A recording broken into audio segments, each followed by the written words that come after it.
नमस्कार साथियों। आज जो हम कंसेप्ट देख रहे हैं, जो हम अवधारणा देख रहे हैं, वो देख रहे हैं स्वधर्म की अवधारणा, जो कि हमारे पास भगवत गीता के एक मूल अवधारणाओं में से एक हमें देखने को मिलती है। तो स्वधर्म स्वधर्म हमारे पास क्या है, चलिए इसको देखें। ये व्यक्ति का स्वयं का धर्म होता है। अब स्वयं का धर्म होने का मतलब क्या है?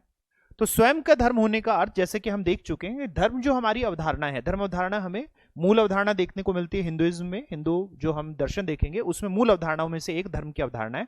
और धर्म का अर्थ हमने देखा था कि वो है धारण करना, या फिर हम कहें कर्तव्यों को धारण करना।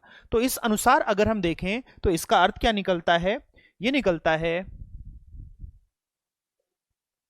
व्यक्ति द्वारा सहज कर्तव्यों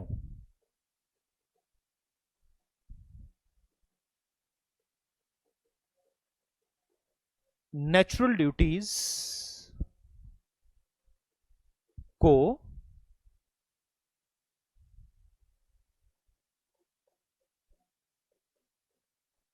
धारण करना स्वधर्म है। तो यहां पर जो भगवत गीता का तात्पर्य यहां निकलता है कि व्यक्ति को पहले तो पता होनी चाहिए कि उसके सहज कर्तव्य क्या हैं, क्या हम नेचुरल ड्यूटीज कहेंगे, और जब वो नेचुरल ड्यूटीज को कर रहे हैं वो स्वधर्म आता है। अब यहीं पर गीता ये बात कहते हैं, भगवत गीता से ये हमें निकलता है आशय कि व्यक्ति जब स्वधर्म करे तो यही शुभ कार्य है, यही हमारे पास गुड डीड्स कहलाएंगे। अगर हम गुड डीड्स कह रहे हैं, शुभ कार्य कह रहे हैं, तो शुभ कार्य कौन से हैं? शुभ कार्य वो हैं जो स्वधर्म के अनुसार किए जाएंगे। वहीं परधर्म यानी दूसरों की बात सुनकर या दूसरों के कहे अनुसार कर कर या दूसरों के रास्ते पे चलकर जो कर्म किए जाएं, तो अपना रास्ता बनाना, अपना रास्ता पहचानना, पहले तो जरूरी ये होगी कि हम अपना रास्ता पहचाने और फिर उस रास्ते पे चलना। ये यहां पर हम देख सकते हैं असाइन ड्यूटीज को हम अपना धर्म कह सकते हैं, कि जो हमें, अगर हमने कोई चीज चुनी है तो उसके कारण हमारे पास धर्म आ गया। जैसे मैंने अगर शिक्षा के क्षेत्र को चुना, तो शिक्षा के क्षेत्र आते ही मैं शिक्षक बन गया, और शिक्षक बनते ही मेरा कुछ धर्म हो गया, तो वो मेरा शिक्षक होने के नाते स्वधर्म हो गया। तो यहां पर हम इस अवधारणा को देखेंगे। तो अगर हम देखें गीता को, तो भगवत गीता के अनुसार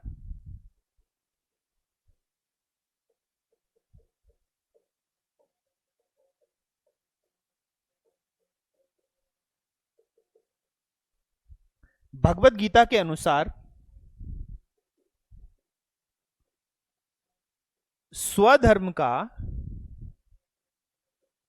पालन करना, चाहे त्रुटिपूर्वक ही, चाहे त्रुटिपूर्वक ही शुभ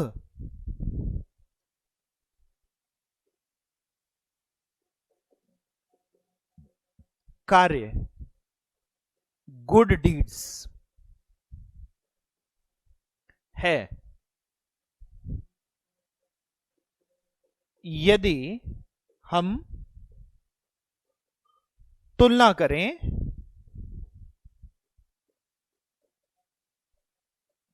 परधर्म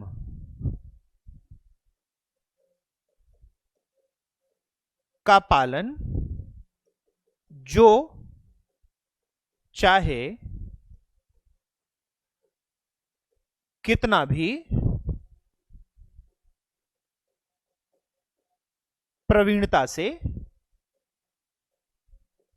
किया जाए। अगर हम तुलना करते हैं परधर्म की, तो परधर्म, अब यहां पे हमारे पास यही तीन अवधारणाएं निकलती हैं गीता के अनुसार की। एक तो स्वधर्म हम देखेंगे, तो स्वधर्म, फिर दूसरा हम कह रहे हैं कि हम यहां पे धर्म, धर्म क्या है हमारा, फिर तीसरा हम यहां पे कह रहे हैं कि सहजता यानी नेचुरल ड्यूटी क्या है, सहज कर्तव्य क्या है, और फिर हम कह रहे हैं कि परधर्म, परधर्म क्या है। तो हमें इन चीजों को समझना पड़ेगा जो हमें स्वधर्म के लिए आवश्यकता पड़ेगी। फिर यहां पर दूसरी बात ये कहते हैं कि अपने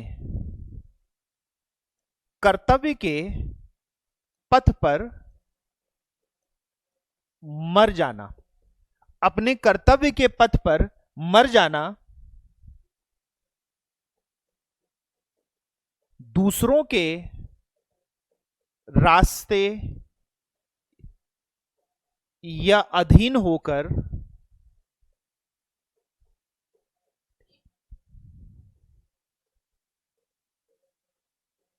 चलने से, दूसरों के अधीन होकर चलने से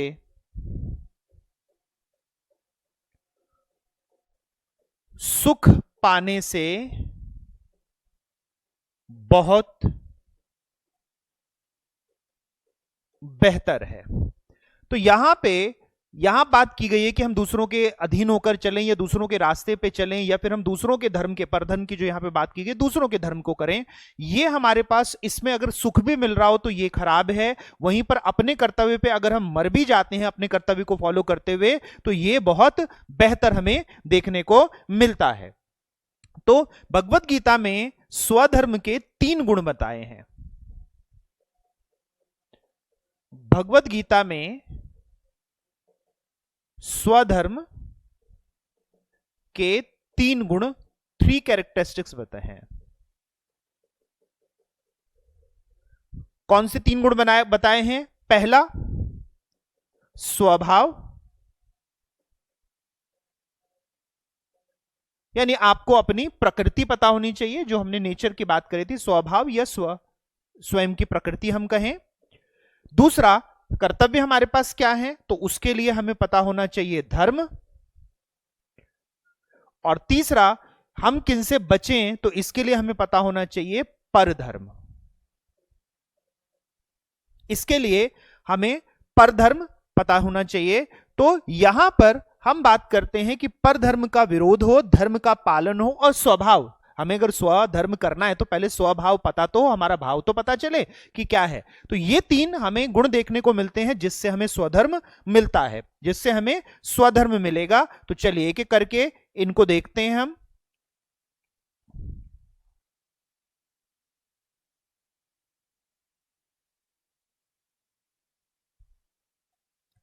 तो सबसे पहले हमें मिलता है स्वभाव।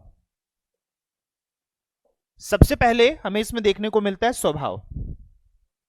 तो व्यक्ति की आंतरिक और जन्मजात, व्यक्ति की आंतरिक तथा जन्मजात प्रकृति स्वभाव है। आज के युग में हम इसे टैलेंट कह सकते हैं। आज के युग में इसे क्या कहा जा सकता है? टैलेंट कहा जा सकता है।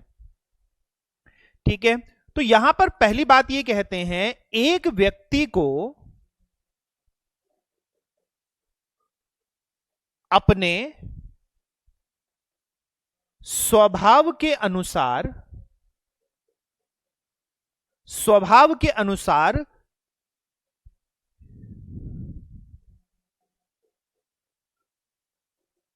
कर्तव्यों का चुनाव करना चाहिए।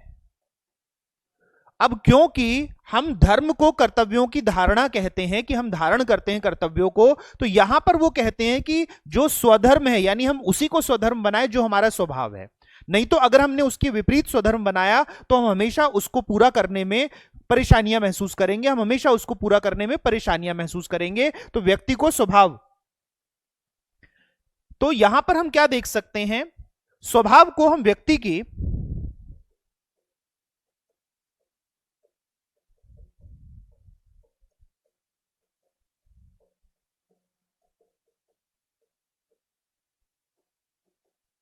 जन्मजात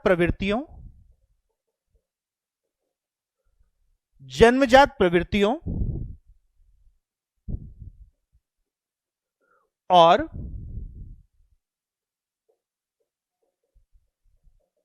क्षमताओं के रूप में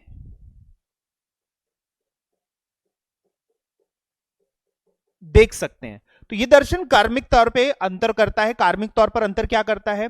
कार्मिक तौर पे एक अंतर करता है कि एक व्यक्ति का जो स्वभाव है, वो व्यक्ति का स्वभाव जुझारू है, लड़ने वाला है। तो अगर व्यक्ति का स्वभाव जुझारू और लड़ने वाला है तो उसे हमें क्षत्रिय जो वर्ण है उसके कार्य देने चाहिए, क्योंकि उसका स्वभाव भी वैसा है। अब एक व्यक्ति जो है वो भीरू है, एक व्यक्ति जो है वो बहुत ज्यादा खून खराबा या बहुत ज्यादा लड़ाई झगड़ा नहीं कर सकता, तो उसको हम कैसे दे दें क्षत्रिय का काम जो कि हम सैनिक का काम दे दें। तो यहां पर जब हम आज पर्सनालिटी के असेसमेंट की बात करते हैं तो एक्चुअली हम स्वभाव को देख रहे होते हैं। जब यहां पर्सनालिटी असेसमेंट कर रहे होते हैं तो व्यक्तित्व का जब हम आकलन करते हैं तो हम इसी स्वभाव को देख रहे होते हैं। यह 3 गुणों से बना होता है।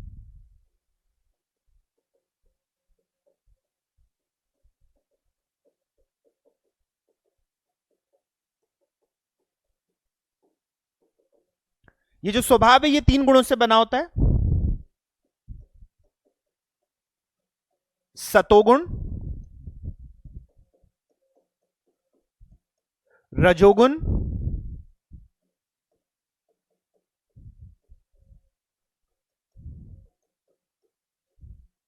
तमोगुण। इसी से हमें प्रवृत्ति मिलती है। ये हमें सात्विक प्रवृत्ति देता है, यह सात्विक स्वभाव देता है। ये हमें राजसी प्रवृत्ति देता है, यह राजसी स्वभाव देता है। और ये हमें तामसिक प्रवृत्ति देता है, यह तामसिक स्वभाव देता है। यह हमें तो 3 तरह की हमें प्रवृत्ति देखने को मिल रही है। तो यानी हम यहां पर अगर बात करें, पहला सात्विक प्रवृत्ति,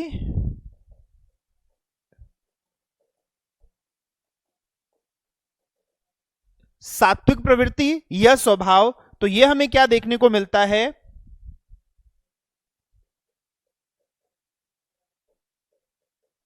सत्य और शुद्धता का स्वभाव है। सत्य और शुद्धता का स्वभाव है। और यहां पर हमें क्या देखने को मिलेगा, यहां पे हमें देखने को मिलेगा अनुपालन,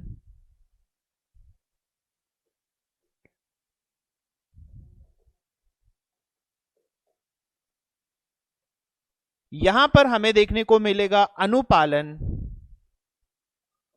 तो अनुपालन किस किस का देखने को मिलता है, तो अनुपालन यहां पर देखने को मिलता है ज्ञान का और धर्म का। यानी ये ज्ञान योगी होगा और धर्म योगी होगा, यहां पे हम ये देखते हैं। तो यहां पे सात्विक प्रवृत्ति हमें ये देखने को मिलती है। फिर यहां पर दूसरा हम देखते हैं तो हमें देखने को मिलती है राजसिक प्रवृत्ति।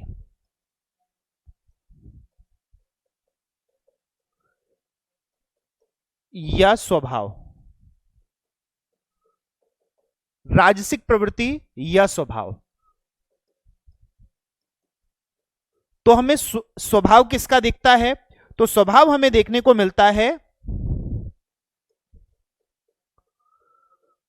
पौरुष तत्व का। तो यहां पे पौरस का स्वभाव है, यहां पौरस का स्वभाव है। और यह हमें किस चीज का अनुपालन करता हुआ दिखेगा,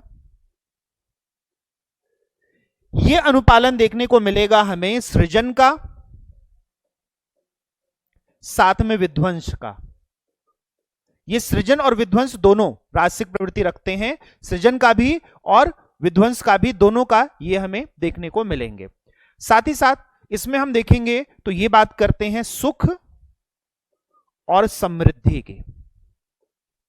इनका जो अनुपालन होता है वो सुख समृद्धि के लिए होता है। तो राजसिक प्रवृत्ति सृजन और विध्वंस भी देगी और राजसिक प्रवृत्ति हमें सुख और समृद्धि भी देगी, ये हमें देखने को मिलता है। वहीं पर अगर हम तीसरा देखें तो हमें देखने को मिलता है तामसिक प्रवृत्ति।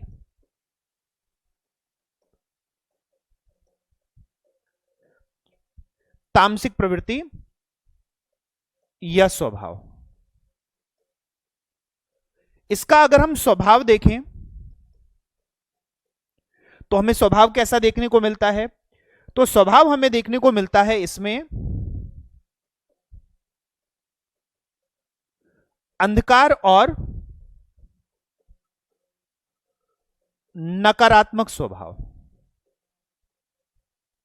अंधकार और नकारात्मक स्वभाव, यह नकारात्मक स्वभाव हमें देखने को मिलता है। इसका अगर हम अनुपालन देखें तो अनुपालन हमें देखने को मिलेगा, पहली चीज इसमें हमें विनाश देखने को मिलता है। ये ध्यान रखिए, सृजन और विध्वंस जो होते हैं वो एक सिक्के के दो पहलू है। तामस जो है, तामस हमारे पास विनाश लेके आता है और ये संवेगों की उग्रता लेके आता है। अनुपालन में हमें और क्या देखने को मिलता है?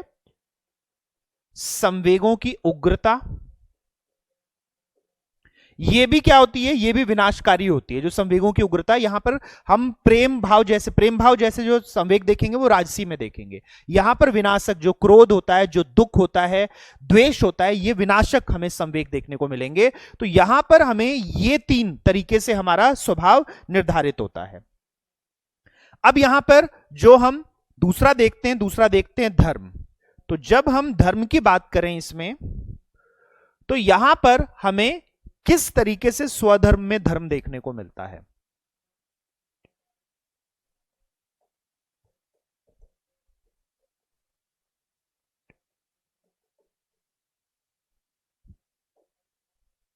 तो स्वधर्म में जब हम धर्म की बात करें तो क्या है?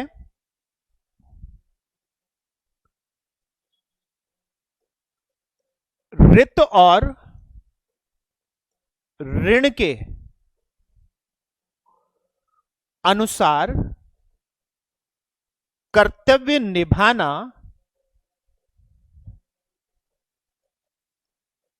व्यक्ति का स्वधर्म है।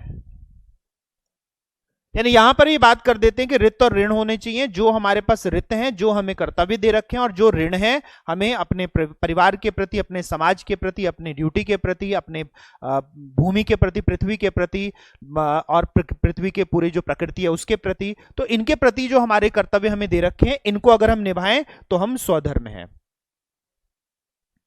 फिर वर्ण और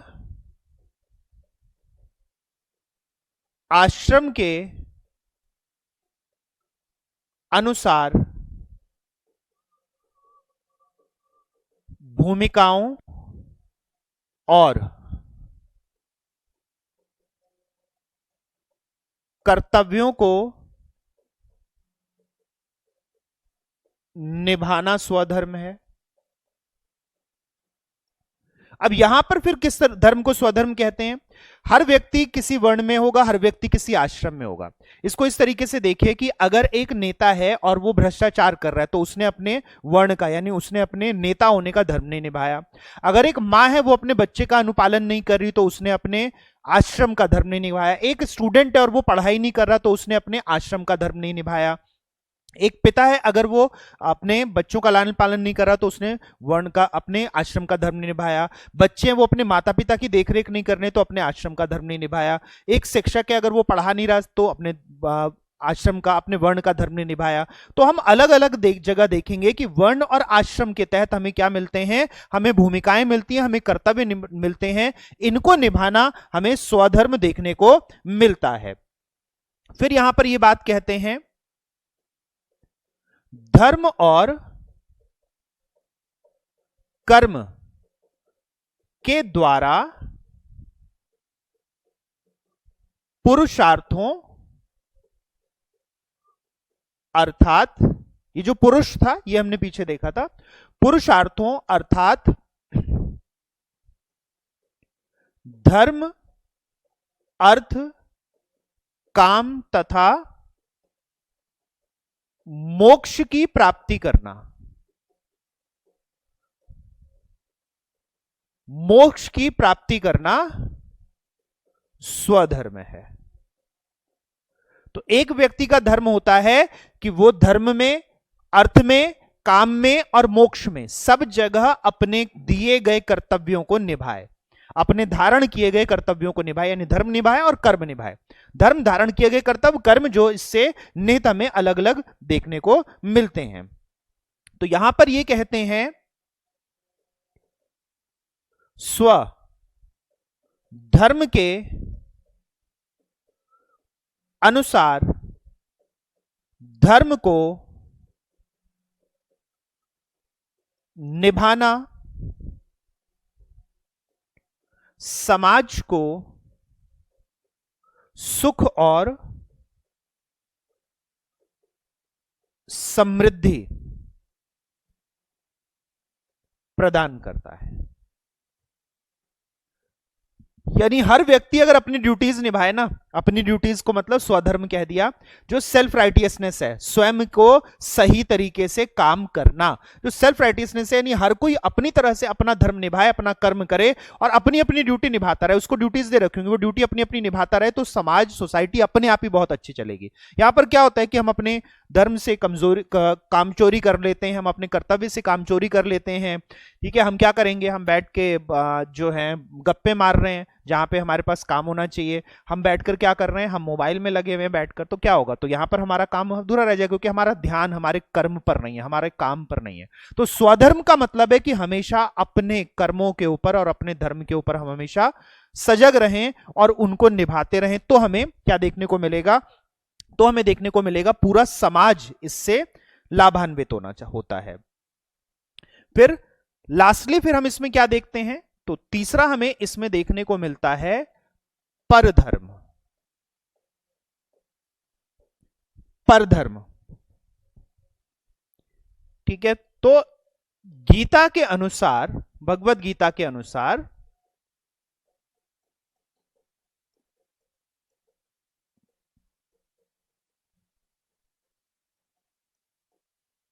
व्यक्ति को परधर्म के विरुद्ध होना चाहिए और स्वधर्म का पालन ही शुभ कार्य,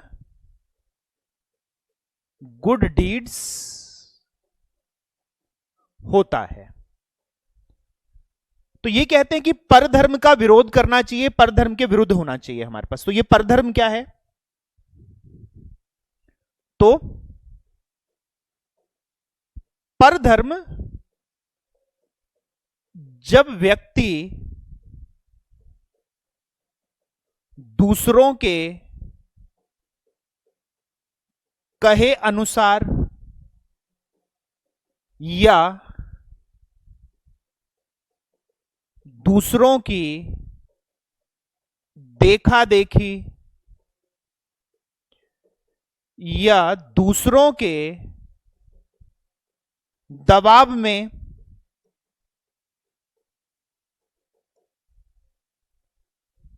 या राग द्वेष आसक्ति भय क्रोध आदि, भय काम क्रोध दुख आदि संवेदनाओं के कारण कर्तव्य करे,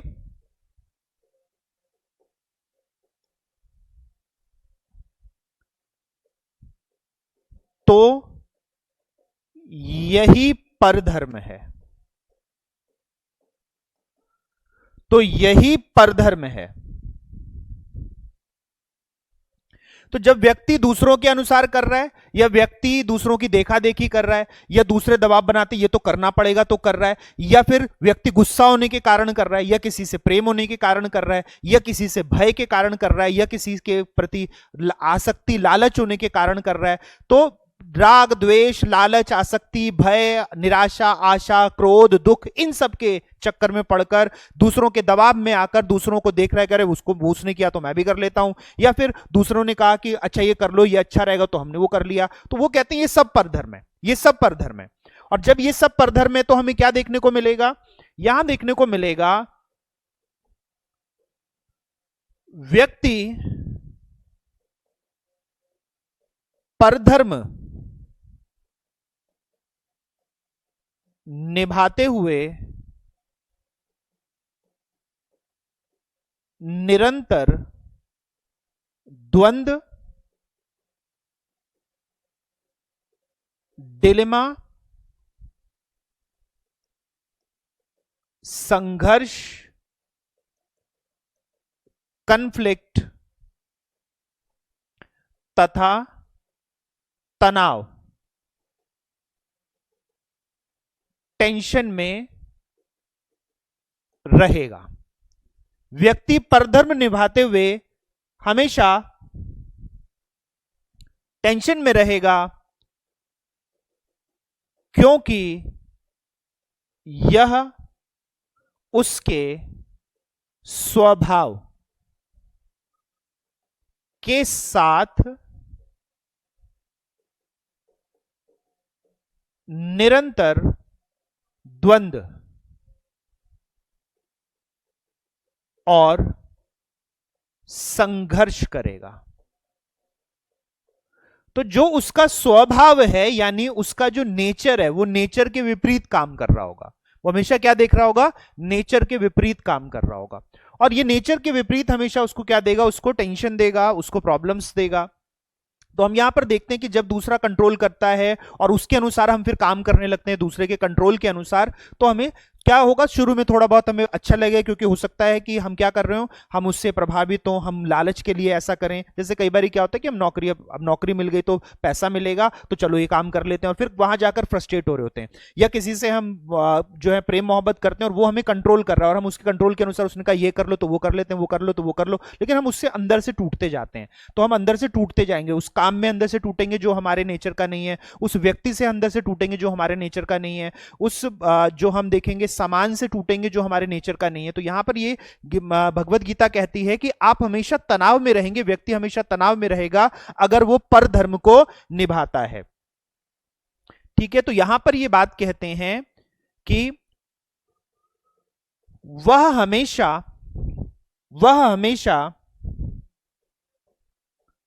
तकलीफें,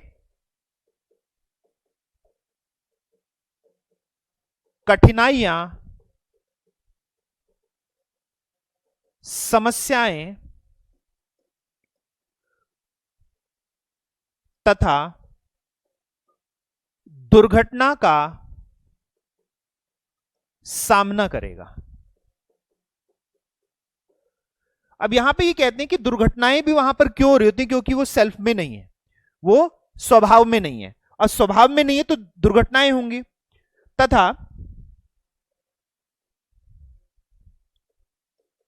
हमेशा उसे दुर्दशा मिलेगी, हमेशा उसे दुर्दशा मिलेगी। तो यहां पे हम ये अवधारणा देखते हैं कि व्यक्ति की दुर्दशा का कारण उसका स्व धर्म को पालन न करना भगवत गीता का हमें एक देखने को मिलता है अवधारणा। यह अवधारणा हमें देखने को मिलती है। तो उम्मीद करता हूं कि आपको स्व धर्म की अवधारणा बहुत अच्छे से समझ में आई होगी। इसको हम राइटियस ड्यूटी कहते हैं कि हम क्या स्वधर्म में राइटियस ड्यूटी कैसे हम करें, हम कैसे सही प्रकार से कर्तव्यों का निर्वहन करें। तो अगले वीडियो में हम देखेंगे कि हमारे पास निष्काम योग क्या है। तो जितने साथी इस वीडियो को देख रहे हैं, आप सभी का एक बार फिर से तहे दिल से धन्यवाद। अगले वीडियो में फिर आप सभी लोगों से मुलाकात होती है। फिर मिलते हैं साथियों, नमस्कार।